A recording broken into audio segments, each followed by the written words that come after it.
Alors, Thelma, nous avons été interrompus juste au moment crucial où tu nous expliques le rôle du thérapeute. Oui, je crois que j'étais en train d'expliquer que le rôle du thérapeute, c'était donner un regard sur la situation et de stabiliser la conscience du client, donc du pratiquant aussi, là où ça fait mal.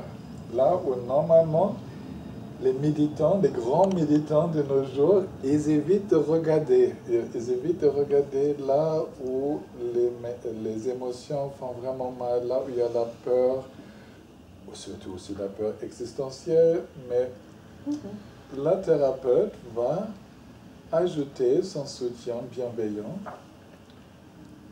dans cette attitude, on pourrait dire méditative, d'accepter profondément tout ce qui se manifeste, et va aider donc à cette recherche antérieure, qui bien sûr est beaucoup aidée par la capacité du client s'il y a déjà une pleine conscience bien développée. C'est pour ça que l'on parlait de la synergie. La pratique spirituelle, alors, n'est pas suffisante? Je dirais non. Okay. Je dirais non. La pratique spirituelle, normalement, n'est pas suffisante pour se libérer vraiment de ce qu'on appelle les voiles émotionnels. J'y cru moi-même que c'était le cas, que la pratique spirituelle devrait suffire, et je me suis trompé sur moi-même aussi, et j'ai bien vu avec mes confrères et consoeurs que ce n'était pas non plus le cas, qu'ils étaient vraiment libérés de l'emprise, de difficultés vécues dans l'enfance, de traumatismes, et que même comme enseignants de méditation, ils étaient encore bien sous l'emprise des émotions dès que les points déclencheurs, les triggers, étaient touchés.